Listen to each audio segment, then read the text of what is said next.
What's up guys, Cody196 here, and today I'm going to do an update video of a tutorial on how to install the GTA 5 for Super Low PCs mod. And this mod will contain the final version, 5.0. Here we go. So first, what you're going to want to do is you're going to want to open up your web browser. You're going to want to go to GTA5mods.com.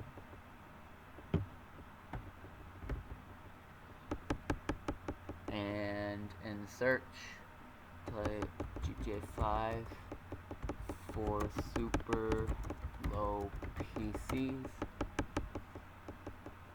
You'll see it right here.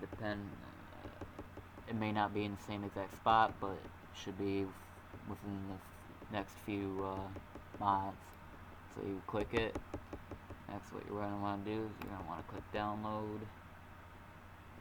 It'll download. It'll take a couple moments depending on your network speed to download. But yeah, the tools you'll need is OpenIV.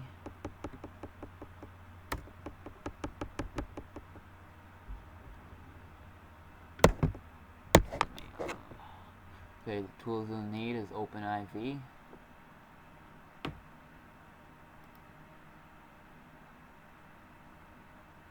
I don't know why he always does that.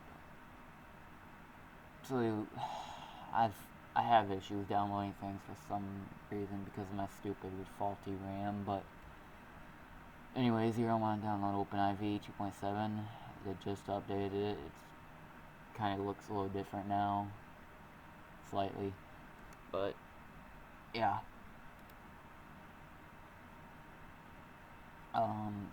Since I already have the 2.7 version and I already have my mod.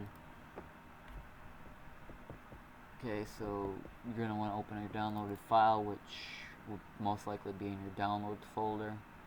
You're going to search for something like this.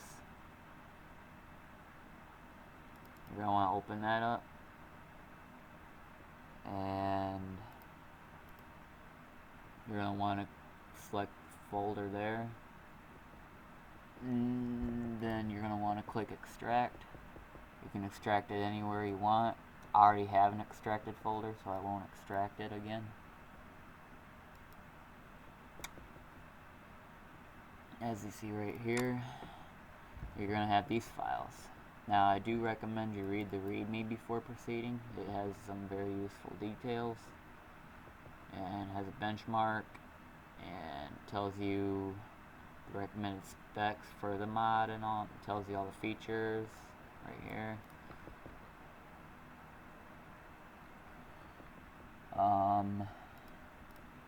Oh crap, my bad. So there's a documents folder, experimental folder, and an update folder. So what you're going to want to do first is go to documents, Rockstar Games, GTA V, and right here in the mod there's a settings.xml. So what you're going to want to do is you're going to want to open a new window for documents.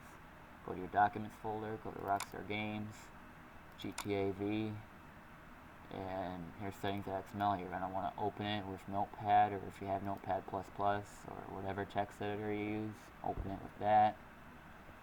I prefer Notepad++, it's one of the best. I have mine kind of custom made right now, but actually I was losing my train of thought. Actually what you're going to do is you're going to overwrite that file with this one. The only downside about it is with this file you have to scroll, once you put it in, you have to scroll all the way to the bottom and you need to put your video card description in. Otherwise it may overwrite the file and rewrite it and then reset all the settings, which wouldn't be pretty. So next, what you're going to want to do is you're going to, for the next step, this is only, what's in the experimental folder, let me go through this really quick. What's in the experimental folder is files that I have edited for better performance, but are not stable and could cause like major game crashing. So that's why I put it in a separate folder called experimental. So it's out the way. Now let us proceed now with the update folder. Now this is the part where we use OpenIV. We go to OpenIV, open that up, select Grand Theft Auto 5 Windows, let it load up, let it load the game content. Now, another thing you're going to want to do is you're going to want, if you don't have a mods folder in your game directory, create one. I recommend you do this because we no longer, with the older versions, we used to had to overwrite the update.rpf and other RPFs, and they, like, if you were to, for example, edit files in the comment.rpf or these RPFs down here, it would re-update the game. Well, there's a fix for that now.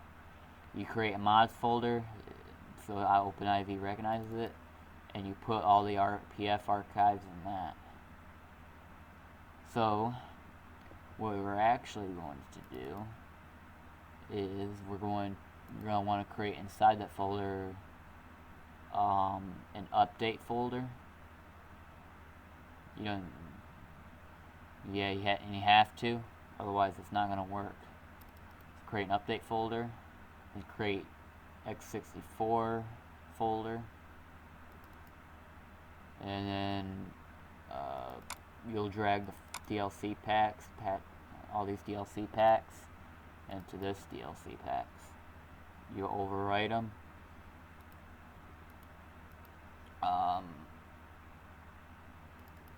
Then you go back to update folder again in the mods folder. Go to the update.rpf, common, data.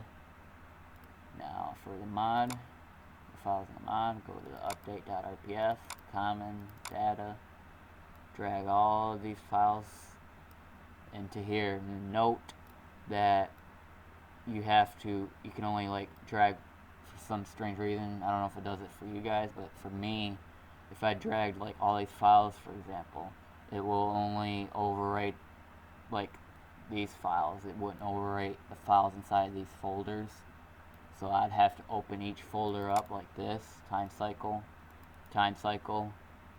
drag all these files over to here, and it'll overwrite them. So you'd have to do that with each individual folder. The files I recommend that you don't really need to mess with is effects, levels, and materials. All you basically really need is just these. These are for like if your PC is like so slow and if it get like bad frame rate drops from explosions or whatever, go to this and this removes the explosion effect. You can still hear the explosions, but you won't be able to visually see it, which it will have it not render it, so you don't have as much frame rate loss from it. But yeah, that's pretty much it. You just once you get all the files put in, you start the game and should be all good. Now I do recommend a couple things. Number one, you need Scripthook, and another thing, you want to go to your tools ASI manager and make sure that your OpenIV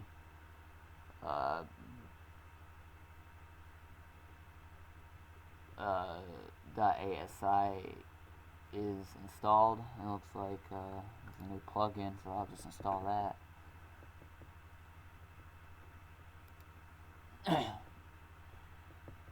But yeah, drag all the files in there. Your game should start once you have the Scripthook and all that. Game should start, and hopefully your frame rate should be a lot better than it was. So I hope you enjoyed this video, and I hope it helped you out a lot. Yeah, and feel free to subscribe to my channel. I have two channels, Cleveland96 Productions on YouTube, and then the other one, which is one you're probably watching on right now, is the Gaming Center one. So yeah, thanks for watching, and if you like the video, you can leave a like or a comment. Doesn't really matter. One of the two. And give a shout out to my mod as well, because my mod's pretty dang popular, and it's hit about 50,000 downloads so far, 150 something likes. I'm pretty proud. Keep it up, and tell your friends, tell your neighbors, tell anyone you know who play GTA 5 about the mod, especially those who are desperate in frame rate. So yeah, hope you enjoyed the video, and I hope this mod helps. So catch y'all later. Cody96 Productions signing out. Peace.